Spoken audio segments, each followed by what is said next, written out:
Hey guys. Hey guys. Hi guys. Hi guys. Hey guys. Are we live? Wait, hey guys. Hi. We're live.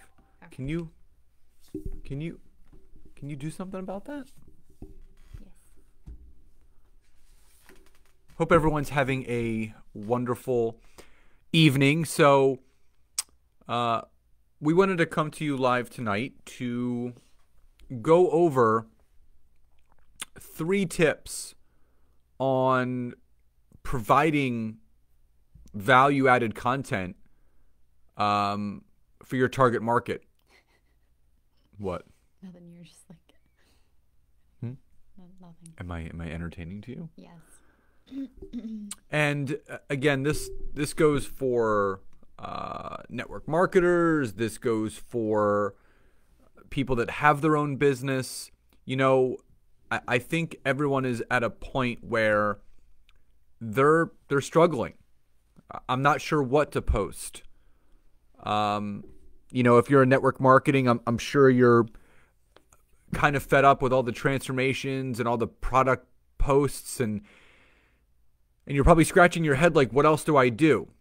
So Nancy and I wrote down 3 very basic and 3 very simple things that you can do.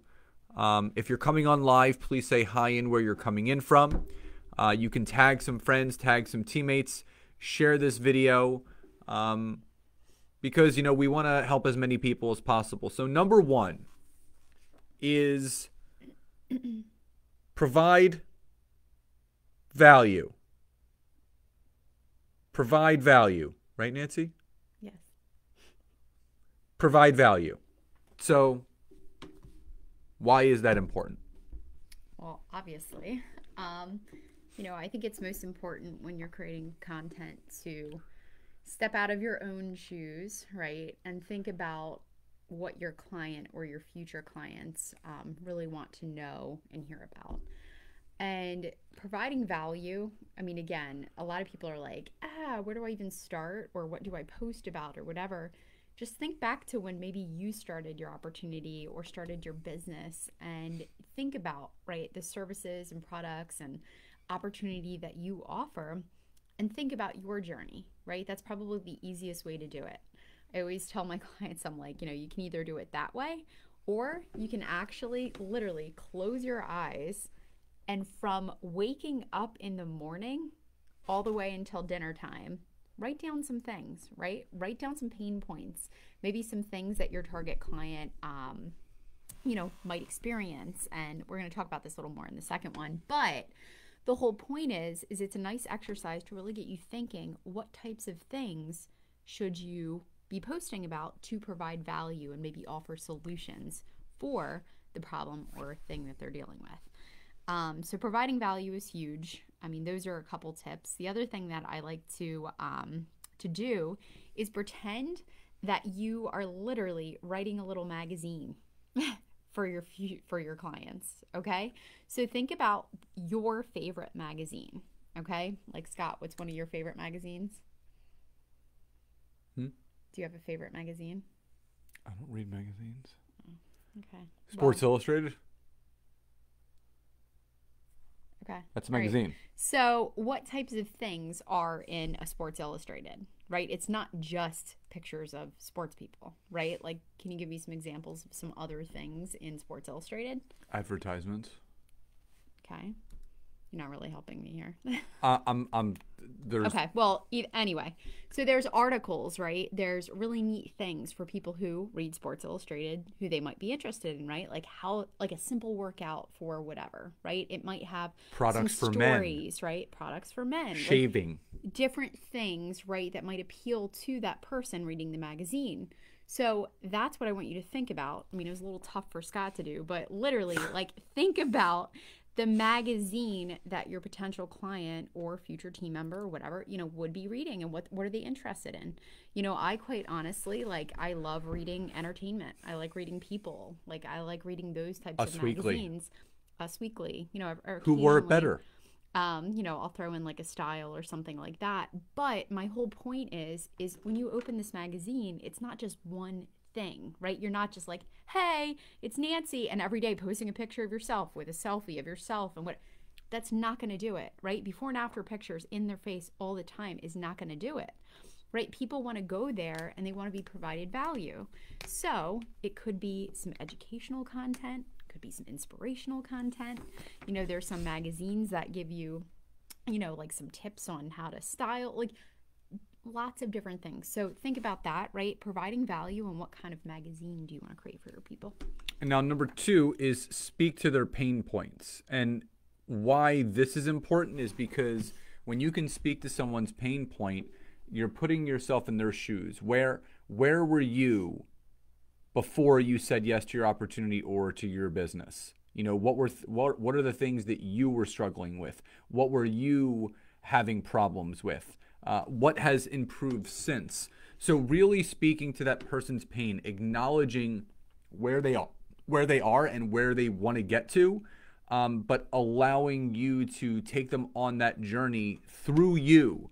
Speaking to that pain, I know how you feel. I know what it's like to be overweight. I know what it's like to not have any energy, or not know when to eat, or not sleeping good, or feeling, you know, aches and pains and all those things. So speak to their specific pain points, you know, and it doesn't have to be network marketing related. For me, I know the pain points of a lot of my clients that I work with, just like Nancy knows a lot of the pain points that her clients go through. So speaking to someone's pain points is going to make your content, number one, more value added, but number two, it's actually going to create more natural engagement, because when you're speaking to someone's pain points, it's relatable. They're going to understand what you're talking about.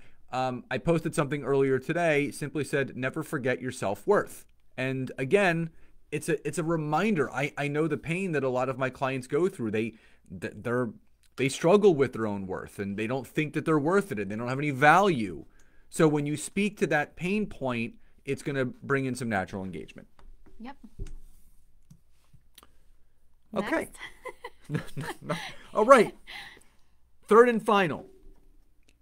Give them a reason to come back for more. So, Nancy, you provide value, you speak to their pain points. Why is it important to obviously give them a reason to come back for more? Yeah, I mean, the biggest thing too, and it's funny, like the biggest misconception people have is they feel like they need to keep pulling out this magical new content each week, okay? I bet every single one of you, even though you might feel stuck right now, could probably sit down with some blank sheets of paper and come up with content for days. But what I want to be clear on is how important it is, and how simple it is if you just pick. In fact, I just did this training. It was really neat.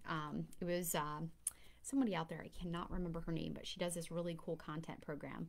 And she actually treats it like an umbrella, right? Where you, right, are that pillar in the middle, and you're going to talk about maybe like 8 key things, right? And she shows you a picture of an umbrella, and it's like a certain topic on the end of each umbrella, and it's literally the same thing she talks about every single week.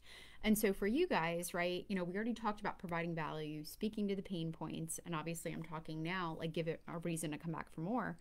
But pick like 8 things within your service, product, whatever opportunity that you have, and write down, right? Like just tons of different topics, right? Like underneath those. So for example, let's give me an example of a network marketing company, like a special, I don't know, like what are they focused on? Like weight loss. Weight loss. Okay. So let's say you have shakes, or you are a weight loss, health and wellness network marketing. So you can pick out 8 key pillars of things that you always talk about. So maybe with weight loss, you also are really passionate about nutrition. Okay, so nutrition's under one of those things. Let's say you're really passionate about working out. And even though that's not directly, right, like you're not selling that workout, you can still share tips, because most likely the people who are looking to, looking to you are going to also be interested in that as well. So you put out some workout tips. Maybe next you put, your organization and daily routines, because a healthy mind dinners. and a healthy body, right? And then you have some other tips over here, so on and so forth, right? So pick those 8 things that you're going to focus on, and you're going to keep creating content under that. You could probably think of a million different exercises, right? Like let's say every single week you did 1 exercise tip per week, right? Maybe it's every Tuesday you did exercise of the day, do it with me, right? And maybe you could do it on Facebook Live. Every single, week you could absolutely, and I would definitely say, talking about your opportunity and your service or product or whatever you do should be in there, right? I usually save those for Wednesdays. It's my promotional day. So that could be obviously one of the things that you talk about, but there are many different ways to share that. Okay. So it's not just before and afters. It could be behind the scenes of you opening your box and excited about something new that's just come out. It could be some of the ingredients on the package that you're super excited to share and educate about. So lots of different things, right? And then let's say one of the other rungs, right? We talked a little bit about nutrition. You can absolutely maybe share a recipe of the week, right? So you can see how if you did these things consistently, you're providing a space for someone to go for that steady content, right? Like if I know that if I go on Scott's page, he's going to share a recipe every week, right? He's going to share a cool exercise tip that I can do with him. Maybe he decides to share a meditation or something cool, like an activity like that. I know that I can just follow him and I'm always going to get the same thing. And I always know that I can go there and get value. And then obviously I'm going to be drawn to the opportunities and things that he has. So this is just a very broad example of that. But again, you're giving them a reason to come back for more. And going back to what I said about the magazine, guys, treat it that way. In fact, an exercise that you can do today that will instantly make you feel better, get 5 sheets of blank paper, right? Printer paper. Just get it, okay? And lay them all down, right? And I want you to write Monday, Tuesday, Wednesday, Thursday, Friday, okay? And I always structure my things the same because there's only 5 things that content can ever be. It can only ever be inspiring, okay? So that's usually like my inspirational Monday. So it's quotes and tips and motivational things. You know, for Tuesday, it's always educational. So content can only be, a couple things. So educational. The Wednesday is always saved for promotional. Thursday is always engaging. I always ask a question or get people fired up and going. And then Friday is always saved for that feel good. And the way that you can do it in your own special way in your magazine is slightly tweaking that to make sense for your program or your product. So again, that Monday, you could really focus on, motivation and your morning routines and all that cool thing, right? We talked about that little rung of the umbrella. And then Tuesdays, where you're educating people, right? You're sharing certain things. That could be maybe your nutritional tips or your education or your exercise tips, things like that, right? Your Wednesday, obviously share a little bit about what it is that you do. Thursday could be those engaging questions. Maybe that's the day for meditation. Like, what are you guys looking for today? What can I help you with? And then dropping a cool little meditation or something. And then Friday, feel good, share recipes, share things that you like, love, anything like that. So I'm just giving you an example, very broad, of what that can look like, but give them a reason to come back for more. Subscribe to your magazine. Would you subscribe to your magazine if it was out there for $2.99 for a year subscription? Would you do it? So provide value, speak to their pain points, and give them a reason to come back. And again, if you want to schedule a call with us, just go to www.byobagency.com, and there's a schedule link right there, and you can learn how we can help you. So guys, have a great rest of your night. Hope you enjoyed it. Stay consistent, be healthy, be well, and we'll see you next week. Bye, everybody.